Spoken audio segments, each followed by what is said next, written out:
주의 은혜가 이 시간에 여러분과 함께하기를 축원을 드립니다. 요즘 날씨도 엄청 덥고 에어컨 없으면 자기가 힘들 정도로 굉장히 절직에 스트레스를 많이 받아요. 물가는 계속 오르고 입맛이 떨어질 땐 어디 가서 좀 맛있는 음식이라도 한번 사 먹고 싶어도 음식값이 너무 비싸니까 감히 어디 가서 맛있는 거 사 먹기도 잘 되질 않아요. 삶이 이렇게 힘들고 어리다 보니까 우리 성도들의 생활에도 상당히 어려움들이 많이 겹쳐요. 그런 것들이 다 하나하나 기도 제목들이거든요. 여러분, 그런 기도 제목들을 그냥 뭐 시간이 지나면 되겠지 이렇게 생각지 마시고, 그런 기도 제목들을 여러분이 집에서 시간을 정해놓고 그 시간에 계속 기도하시기 바랍니다. 저는 하루 일을 마치고 나면 저녁에 잠자기 직전에 꼭 하나님 앞에 기도를 해요. 그 시간이 저에게는 상당히 기쁨이 되고 은혜로운 시간이에요. 그래서 그 시간을 절대 빼먹지를 않습니다. 그 시간에 기도하다가 그거를 조각조각 모아갖고 주일날 교회 와서 하나님 앞에 다시 그거를 기도를 해요. 여러분, 성경에 뭐라고 했습니까? 내 이름을 둔 그 전에 내가 너희와 함께 하겠다. 교회는 하나님이 함께 하시는 곳인 줄 믿으시길 바랍니다. 여기 하나님이 계시는데 여러분의 생활 속에서 일어나는 그 여러 가지 고민의 문제, 그걸 하나님 앞에 아뢰게 되면 하나님이 어떻게 그 기도를 안 들으시겠어요? 그 기도가 하나님이 들으시고 문제가 해결됨으로 인해서 우리는 하나님이 나와 함께 하시구나, 하나님이 오늘도 나를 도우시구나, 이런 거를 우리가 경험하는 거예요. 그런 것들이 쌓이고 쌓여서 주님의 은혜가 뭔가를 경험하게 되고 성령의 은혜가 무엇인가를 경험하게 되면서 신앙이 성숙돼 간다는 사실을 믿으시길 바랍니다. 본문 말씀을 이제 같이 나눠보도록 하겠습니다. 예루살렘 북쪽 양문 근처에 베데스다라는 연못이 있는데 그것에 천사가 가끔 내려서 물을 막 휘저 놓는다고 합니다. 그런데 천사가 와서 물을 휘저을 때 어떤 병에 걸렸든지 간에 제일 먼저 들어가는 사람은 다 병이 낫는다고 그래요. 한꺼번에 사람들이 많이 들어가서 그 사람들이 다 나면 얼마나 좋겠어요. 근데 무슨 선착순 뛰기도 아니고 딱 한 사람만 고침을 받는 거예요.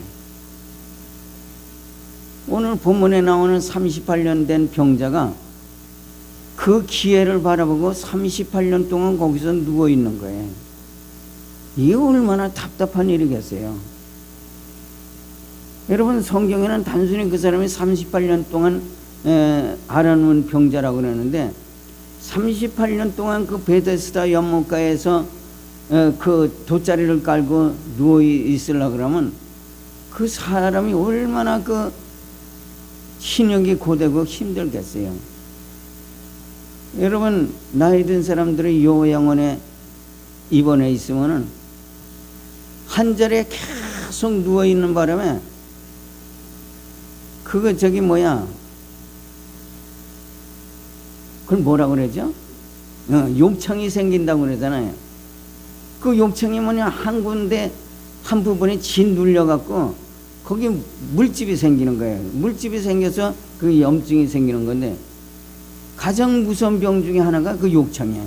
한번 욕창 걸리면 속으로 이 염증이 파고 들어가 갖고 결국엔 욕창으로 인해서 사망하는 경우가 굉장히 많이 있습니다.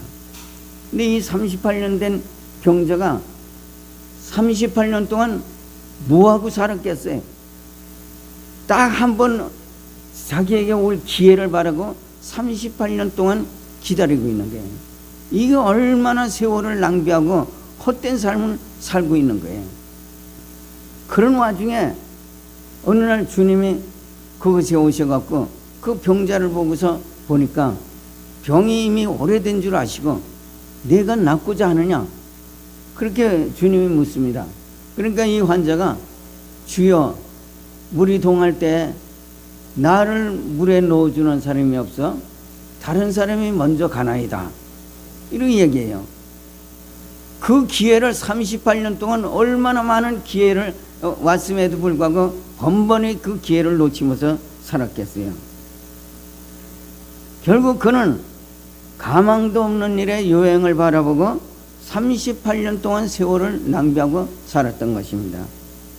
사도 요한은 이 내용을 기록하면서 병자가 몇 해 동안 병을 앓고 있었는지 정확하게 기록을 하면서 정작 필요로 한 그 사람의 이름은 기록을 하질 않아요. 왜 그 사람의 이름은 기록하지 않을까? 성경의 기법상 한 사람을 통해서 불특정 다수를 꼬집어 말할 때 이런 기법을 사용하는데 이스라엘 사람들은 오랫동안 메시아를 기다려왔습니다. 그런데 정작 세례 요한이 메시아로 오신 예수님을 증언하고 예수님 자신이 내가 온 것은 세상을 심판하려 함이 아니요 세상을 구원하려 함이로라 그렇게 말씀하셨어도 사람들은 믿지를 않았어요. 그들은 율법을 지키는데 열심이었지만 하나님이 왜 이스라엘 백성들에게 율법을 주셨는지 그 의도를 깨닫지 못해서 주님을 외면하게 된 것입니다. 사도 요한은 바로 38년 된 병자를 통해서 헛되이 세월을 낭비하는 이스라엘을 꼬집어서 말하는 것입니다. 그래서 요한은 요한복음 4장에서 예수님과 사마리아 여인과의 대화를 통해서 이스라엘 백성들이 참으로 구해야 될 것이 무엇인가를 말씀하고 있습니다. 요한복음 4장 25절에 보면 예수께서 야곱의 우물에서 사마리아 여인에게 물을 좀 달라고 합니다. 그래서 그 여인은 당신은 유대인인데 어찌하여 사마리아 여인에게 물을 달라고 하십니까? 그 여인은 그 말하는 의도가 뭐냐면 당신은 유대인인데 우리 사마리아 사람은 유대인하고 상종을 하질 않는데 왜 사마리아 여자에게 와서 물을 달라냐? 그렇게 이야기를 합니다. 그때 예수님께서 내가 만일 내가 누구인지를 알았더라면 나에게 구하였을 것이요 생수를 내게 주었으리라고 말씀합니다. 그래서 사마리아 여인이 주여 물기를 그릇도 없고 이 우물은 깊은데 어디서 당신이 그 생수를 얻겠사옵나이까? 이렇게 얘기를 합니다. 그런데 이 내용의 말을 들어보면 우리가 언뜻 이해하기가 쉽지 않아요. 주여 물은 깊은데 어디 가서 물을 뜰 그릇을 얻겠습니까? 이미 우물에 드레박이 있는데 그걸로 떠서 주면 되지 왜 물 뜰 그릇이 없다고 이렇게 얘기를 하냐? 이 말 속에는 내가 물 기를 그릇은 있지만 우리 사마리아 사람은 유대인과 한 그릇을 쓸 수 없기 때문에 우리 사마리아 사람은 한 그릇을 쓸 수 없기 때문에 여분의 그릇이 없는 그런 상황인데 어떻게 물을 줄 수 있겠느냐 이런 말의 뜻입니다. 그러자 예수께서 말씀하시기를 이 물을 먹는 자마다 다시 목마르느니와 내가 주는 물을 마시는 자는 영원히 목마르지 아니하리라. 내가 주는 물은 그 속에서 영생하도록 솟아나는 샘물이 되리라고 말씀합니다. 그러자 이 여자가 주여 그런 물을 내게도 주사 목마르지 않고 또 여기에 물을 길러 오지도 않게 하옵소서 이렇게 얘기합니다. 이 여자와 주님의 이야기를 들어보면 이 여자는 정말 필요한 것은 영원한 생수인데 이 여자가 그런 것은 필요 없고 여기 물 길러 오지 않게만 해주세요. 그 현실적인 그 문제에 대해서 얘기를 합니다. 이 여인의 모습이 어쩌면 오늘 우리들의 모습이 아니겠습니까? 예수 믿는 우리에게 정말 필요한 것은 영원한 생명인데, 정말 우리가 매일매일 구하는 것이 영원한 생명을 구하고 있습니까? 아니면 세상을 살아가는 데 필요한 건강, 물질, 가정의 복, 또 자식이 잘 되고 잘 먹고 잘 사는 것, 뭐 그런 것들을 우리는 주로 구하고 있지 않습니까? 그런 부분에 대해서 주님은 다시 한번 강조를 합니다. 요한복음 5장 24절에 보면 내 말을 듣고 또 나 보내신 이를 믿는 자는 영생을 얻었고 심판에 이르지 않으니 사망에서 생명으로 옮겨느니라 말씀합니다. 주님은 우리가 구해야 될 것이 세상을 살아가는 데 있어서 필요한 돈이나 건강, 직장, 결혼 또는 어떤 행복의 조건을 구하는 것이 아니라 하나님을 믿는 믿음을 구하는 것이 곧 생명에 얻는 길이라고 이렇게 말씀하고 있습니다. 성경은 영생과 더불어 심판을 말씀하고 있습니다. 그리고 그 심판의 결과는 사망인데, 사망을 면하기 위해서는 하나님이 보내신 자 곧 예수를 믿으라는 말씀입니다. 믿습니까? 사망에는 두 가지가 있는데, 인간 수명이 다해서 죽는 죽음이 있고, 또 하나는 하나님의 심판을 통해서 죽는 영원한 죽음이 있습니다. 그런데 사람들이 죽는다는 것을 기정사실로 받아들이면서 사망 이후에 영원한 죽음이 있다는 것은 믿으려고 하지 않습니다. 성경이 중요한 것은 자연적인 죽음을 다루는 것이 아니라 자연적인 죽음 이후에 영원한 생명이 있고, 그 영원한 생명을 인간에게 주시려고 그 길을 가르쳐 주시기 때문에 성경이 중요하다는 사실을 믿으시길 바랍니다. 사람들은 보통 믿을 수 없는 일도 두세 사람이 증언을 하면 믿습니다. 또 확실한 증거가 있으면 믿을 수 없는 일도 믿으려고 합니다. 그래서 성경도 인간이 믿으려고 하지 않는 그 영원한 생명을 증명하기 위해서 죽지 않고 하늘로 올라간 사람 에녹과 엘리야, 모세 같은 사람을 그 역사와 함께 기록을 하게 됩니다. 역사가 왜 중요합니까? 나보다 앞서 살았던 사람들이 그 시대에 있었던 일을 문자와 증거물을 통해서 증거를 하기 때문에 내가 수백 년, 수천 년 전에 살지 않았어도 역사를 통해서 그 시대가 어떤 일이 있었던가를 우리는 역사를 통해서 알게 되는 것입니다. 예를 들어서 태조 이성계가 약 한 600년 전에 이시조선을 건국하고 초대 왕이 되었다는 그 사실을 우리가 그 시대에 살아보지 않았는데 어떻게 알겠어요?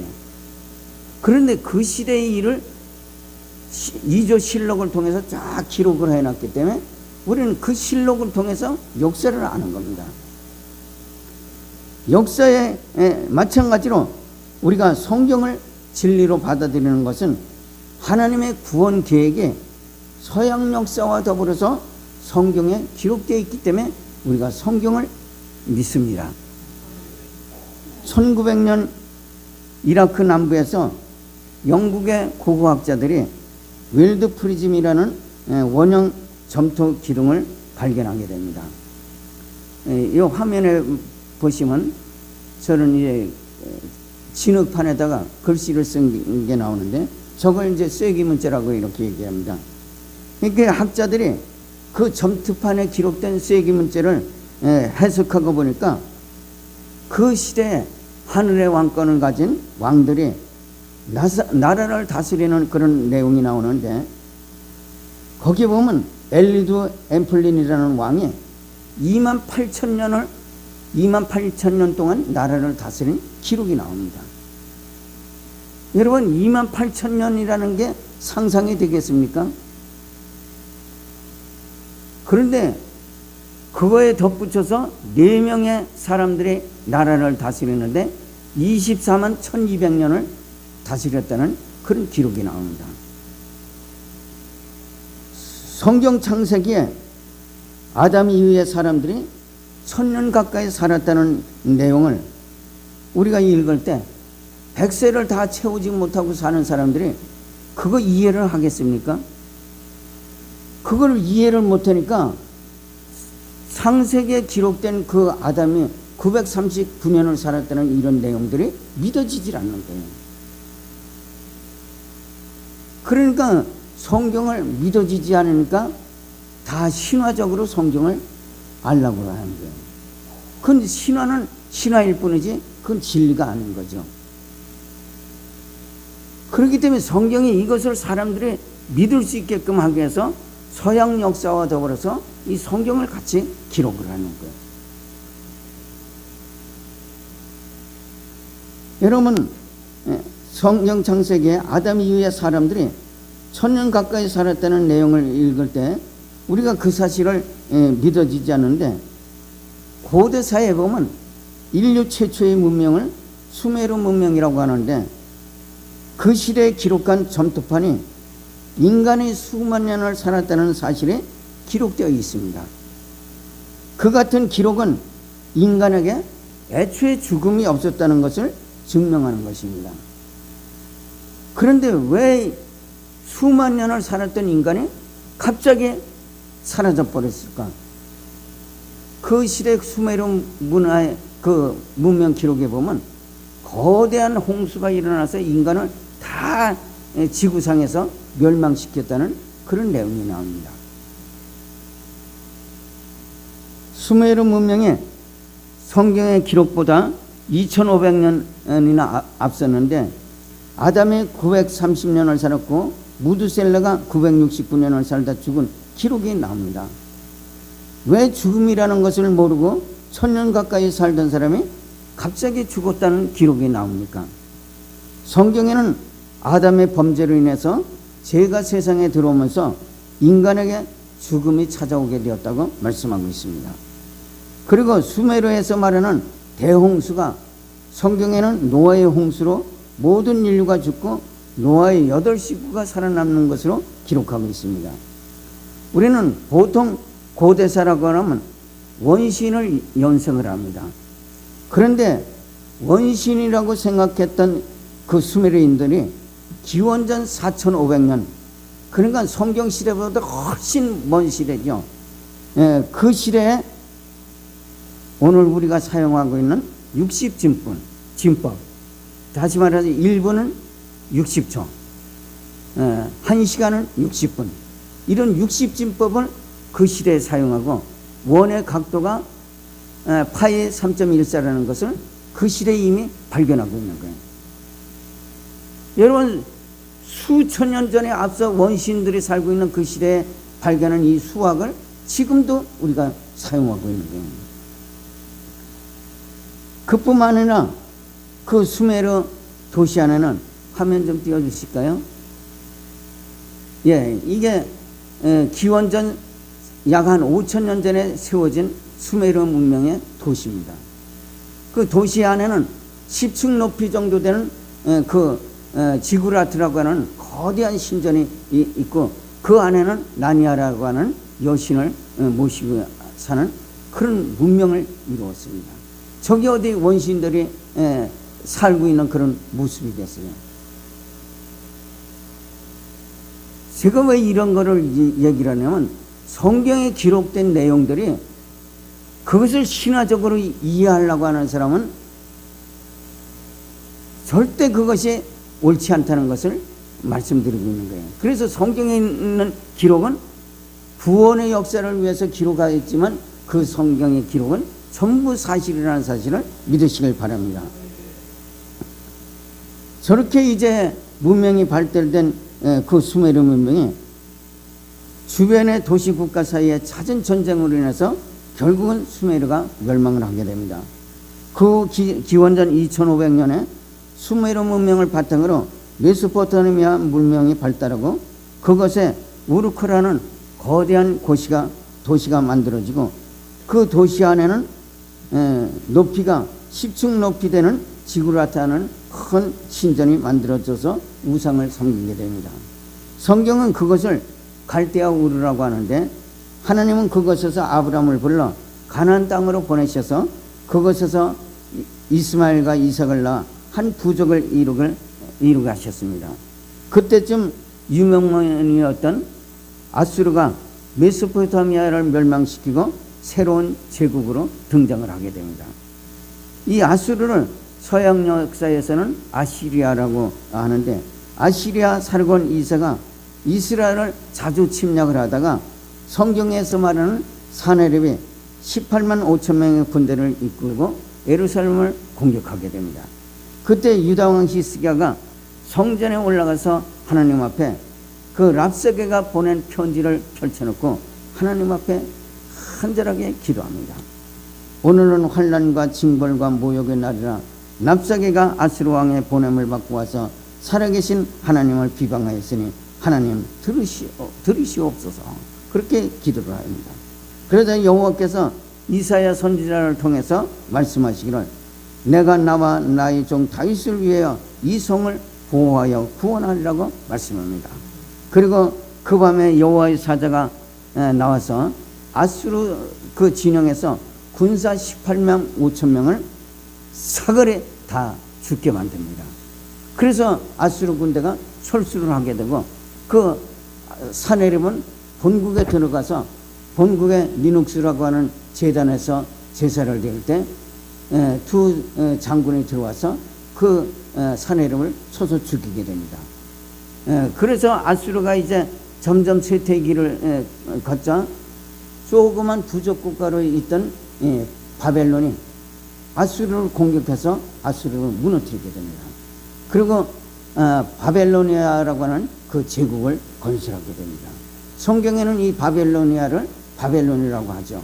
이 바벨론이 그 느헤미야 시대에 그 예루살렘을 쳐들어와서 예루살렘을 공격해서 3년 동안의 예루살렘을 멸망시킵니다.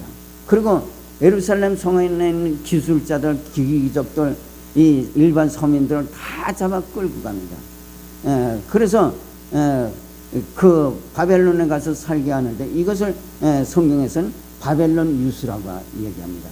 그 바벨론 유수가 기간이 얼마냐면 70년인데 하나님께서 선지자를 보내서 내가 이 백성을 70년 후에 본국으로 돌아오게 하겠다. 그래서 이제 에레미야 선지자가 이스라엘 백성들에게 그거를 이야기를 합니다. 그럼에도 불구하고 이스라엘 백성들이 그걸 안 믿어요. 지금 우리가 다 망해갖고 바벨론에 끌려와서 종살이를 하는데 무슨 70년 만에 본국으로 돌아가겠는가. 전혀 믿지를 않아요. 그런데 하나님께서 바벨론에서 70년 생활이 다 끝나기도 전에 메대와 바사, 곧 페르시아를 통해서 바벨론을 무너뜨리게 됩니다. 그래서 바벨론이 완전히 무너지고 그 바사의 왕 고레스에 의해서 이스라엘 백성들이 70년 만에 본국으로 돌아오게 됩니다.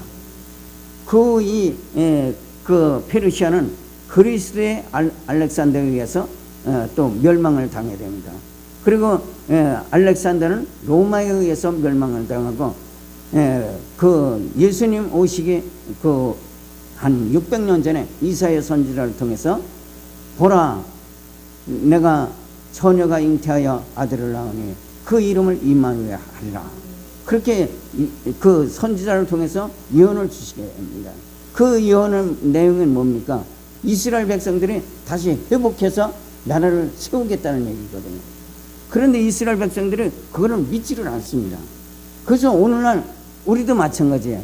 우리가 예수를 믿으면서 사망 권세에 대한 얘기를 자주 듣습니다. 또 죽음 위에 우리는 영원한 생명이 있다는 걸 자주 듣습니다. 그런데 여러분들 정말 영원한 생명을 위해서 내가 살아가는 모든 과정보다도 더 그 영원한 생명을 소중히 여깁니까? 먹고 사는 일에 있어서는 우리가 온 열심과 노력을 다하고 돈을 투자하고 하지만서도 영원한 생명을 위해서는 우리가 절대 돈을 투자하지 않습니다. 그것이 인간의 그 아주 어리석음이고 나약함이죠. 여러분 정말 여러분들이 교회를 사랑한다면 교회를 위해서 여러분이 온 힘을 기울여서 교회를 세우는데 힘을 써본 적이 있습니까? 절대 그렇게 해본 사람들이 없어요. 교회가 하나님이 계시는 곳인데 하나님이 계신 그 곳을 소중히 여기지 않는다면 무슨 하나님이 믿고 영생을 얻고 그런 쓸데없는 헛소리에 지나질 않죠. 왜 그럽니까? 우리가 믿음이 없기 때문에 그래요. 믿음이 없으니까 영원한 생명에 대해서 알라고 하질 않는 거예요. 요한복음 12장 47절에 보면 내가 온 것은 세상을 심판하려 함이 아니요 세상을 구원하려 함이라고 말씀하고 있습니다. 그래서 요한복음 5장 24절에 보면 내가 진실로 진실로 너희에게 이르는 내 말을 듣고 또 나 보내신 이를 믿는 자는 영생을 얻었고 심판을 이르지 아니하리니 사망에서 생명으로 옮겨느니라 말씀합니다.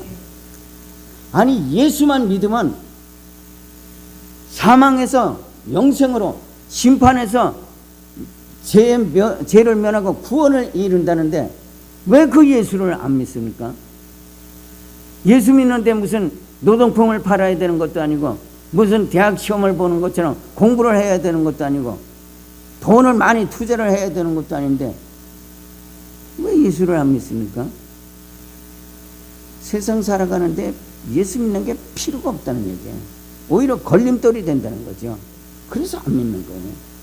그러니까 사람들의 의식 속에는 죽음이라는 건 모든 사람들이 다 죽는데 죽은 이후에 영생이고 지랄이고 그거 있어봤자 뭐하냐 이런 생각을 갖고 있는 거예요. 그러니까 그거 안 믿는 거죠. 요한복음 4장에서 영생에 관해서 사마리아 여인과 대화를 나누다가 갑자기 5장에 들어가서 베데스다 연못에 38년 된 병자를 보시고 네가 낫고자 하느냐고 예수님이 묻습니다. 그런데 그 병자가 하는 대답이 주여 물이 동할 때에 나를 못에 넣어줄 사람이 없어 내가 가는 동안에 다른 사람이 먼저 가나이다. 이렇게 하소연을 합니다. 상식적으로 생각해 보아도 주님이 내가 낫고자 하느냐 그렇게 물었으면 정말 이 사람이 낫기를 소망한다면 주여 내가 낫기를 원하나이다. 나를 치료해 주세요. 이렇게 이야기해야 되는 것이 원칙이 아니에요. 그런데 이 사람은 엉뚱한 소리를 해요. 주여 물이 동할 때 나를 물에 넣어주는 사람이 없어 내가 들어가지를 못하고 있습니다. 자기가 병 낫지 못한 일을 엉뚱한 사람 핑계대면서 있죠. 이것이 당시 이스라엘 사람들의 모습입니다. 요한복음 5장 8절부터 9절에 보면 예수께서 이르시되 일어나 네 자리를 들고 걸어가라 하시니 그 사람이 곧 나와서 자리를 들고 걸어가니라. 그런데 그 다음 절을 보면 이날은 안식일이니 유대인들이 병 나은 사람에게 이르되 안식일인데 네가 자리를 들고 가는 것이 옳지 아니하니라고 말합니다. 여러분 이게 얼마나 우스꽝스러운 얘기입니까? 아니 38년 동안 움직이지 못하고 자리에 누워있는 사람이 예수님 말 한마디에 병이 나서 자리를 들고 걸어가면 야 세상에 어떻게 이런 기적이 다 있어. 도대체 당신 병을 누가 고쳐줬어? 저 예수라는 사람이 고쳐줬어요. 그래? 나도 그럼 그 예수라는 사람 따라가서 나도 좀 고침받아야지. 그러면서 예수를 쫓아가야 되는 게 원칙 아니겠어요? 그런데 그런 얘기를 하는 게 아니고 이날은 안식일이니 네가 자리를 들고 가는 것이 옳지 않느냐. 이건 말도 안 되는 것을 따지고 있는 거죠.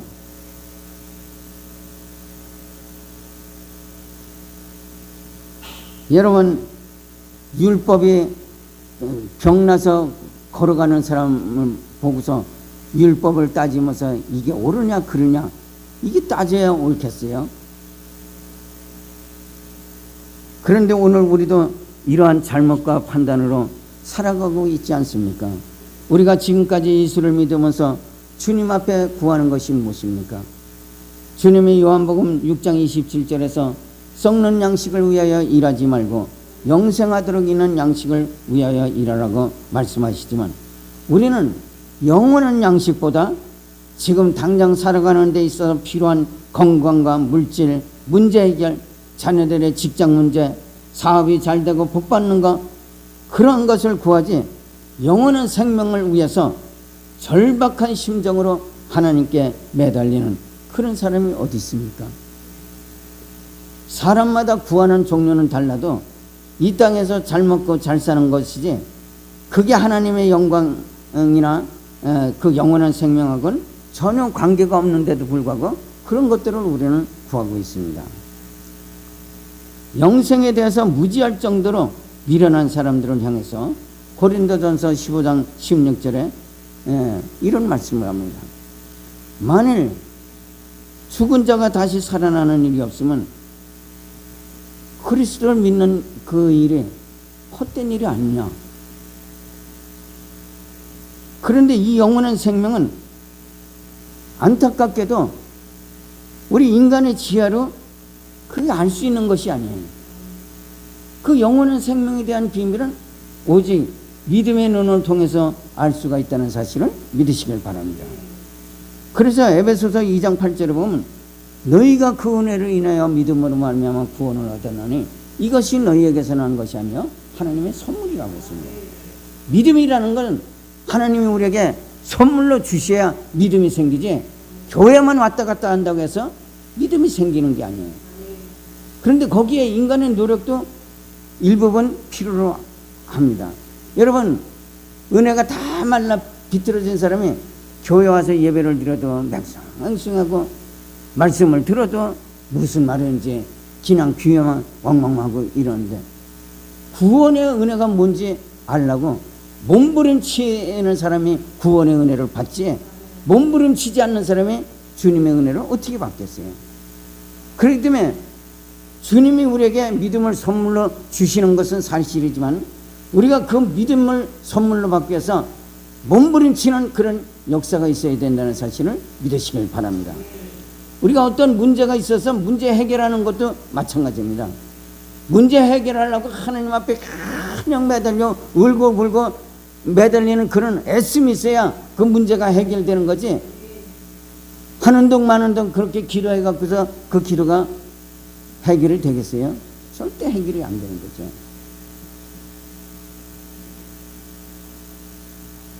하나님의 구원 계획과 그분의 나라는 오직 믿음의 눈을 통해서 알 수 있다는 사실을 믿으시길 바랍니다.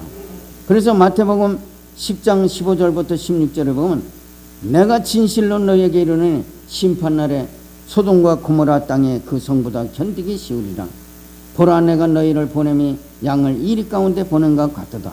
그러므로 너희는 뱀같이 지혜롭고 비둘기같이 순결하라고 말씀합니다. 여기서 뱀같이 지혜롭고 비둘기같이 순결하라고 하는 것은 하나님의 말씀은 믿음을 가지고 듣고 보아야 깨달아지고 영적인 세계는 비둘기같이 순결하고 거룩해야 하나님 나라를 볼 수 있다는 사실을 믿으시길 바랍니다. 그래서 여러분 성도들이 신앙생활을 할 때 하나님 앞에 우리가 거룩하고 신실해야 돼요. 거룩하고 신실한 삶을 살아야 영적인 은혜가 우리에게 주어지는 거예요. 영적인 은혜가 우리에게 주어지면서 하나님의 세계가 어떤 것인가를 알 수 있는 믿음의 눈이 떠지는 거예요. 여러분 우리가 시각적인 그 눈으로 발달되기 때문에 보이는 것만 우리는 사물로 인식을 해요. 그런데 영적인 세계에 눈이 뜨게 되면 환상이라는 것이 보여요. 환상이라는 것이 보고 환청이 아닌 하나님의 음성을 듣게 됩니다. 제가 어느 날 그 전도사 시절에 말씀을 증가하다 깜짝 놀랐어요. 설교를 하는데 갑자기 제 앞에서 막 유리 조각 같은 것들이 착착착착 뻗어져 나가는 거예요. 그런데 이 유리 조각 같은 게 착착 나가면서 어떤 사람한테는 가서 푹 그냥 가슴 속으로 쑥 들어가요. 근데 어떤 사람은 가서 튕겨지더라고요. 처음엔 그게 뭔 현상인지 몰라서 깜짝 놀랐는데 가만히 보니까 유리 조각에 들어가는 사람은 말씀을 받아들이는 거예요. 튕겨나가는 사람은 말씀을 거부하는 거죠. 우리가 영적인 세계에 눈이 뜨게 되면 육안의 눈으로 볼 수 없는 것들이 보여진다는 사실을 믿으시길 바랍니다. 그런 경험을 하기 위해서는 우리가 하나님 앞에 거룩하고 신실한 삶을 살아야 돼요. 그렇지 않으면 그런 것을 경험하기 어렵습니다. 영적인 세계에 대해서 무시한 인간들은 보이는 세계가 온 세상인 줄 알고 세상 것에 집착합니다.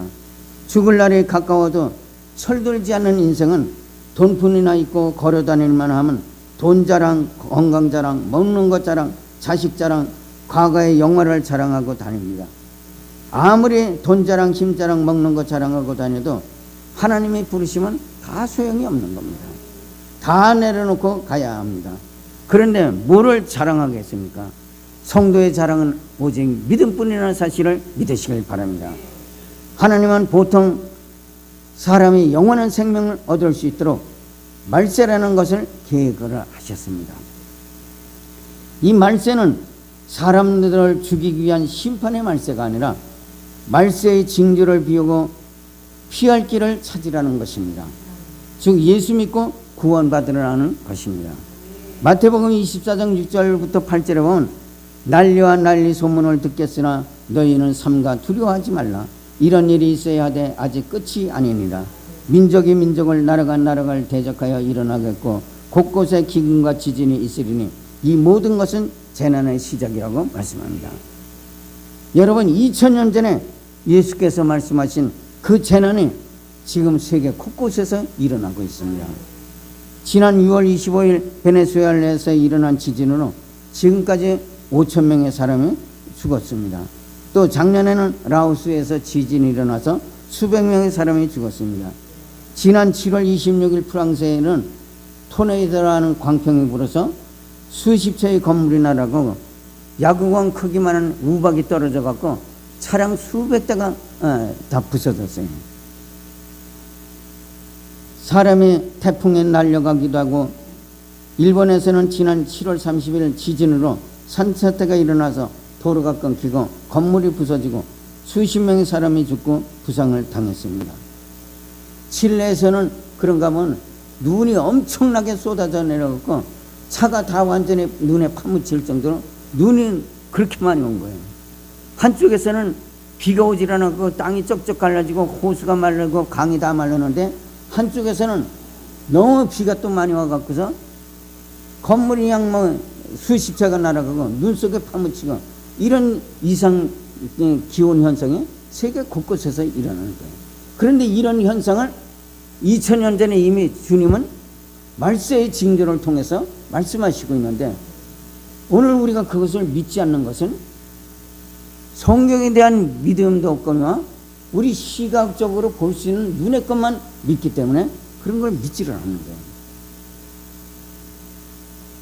거예요. 오늘 우리는 그런 것들을 보면서 성경이 왜 세계 역사와 더불어서 같이 이렇게 기록을 해야 했는가. 그래서 여러분 성경을 보면은 성경에 있는 지명들이 그대로 세계 역사와 더불어서 같이 지명이 나옵니다. 지금도 이 터키나 이스라엘 가면 성경 2000년 전에 썼던 그 지명이 그대로 지금 그 지명으로 사용하고 있는 도시들이 굉장히 많이 있습니다.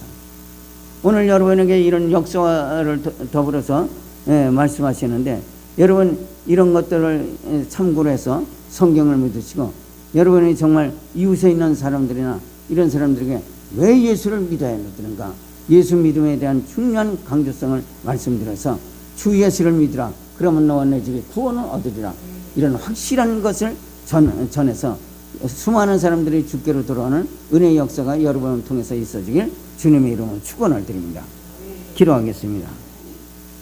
주님의 귀하신 은혜와 사랑에 이 아침 성령의 은혜가 여기 모인 모든 심령들을 위해 함께하여 주셔서 말씀의 생명으로 역사하고 저들의 심령 속에 구원의 놀라운 은혜의 역사가 있게 하여 주옵소서. 뿐만 아니라 성경의 세계를 통해서 영원한 생명이 무엇인가를 믿음의 눈을 통해서 깨닫고 성령의 은혜를 통해서 영적인 세계를 분별할 수 있는 은혜가 여기 모인 모든 심령들에게 주어지는 놀라운 은혜가 이 아침에 있어지게 하여 주옵소서. 우리 주 예수 그리스도의 이름으로 기도합나이다. 아멘.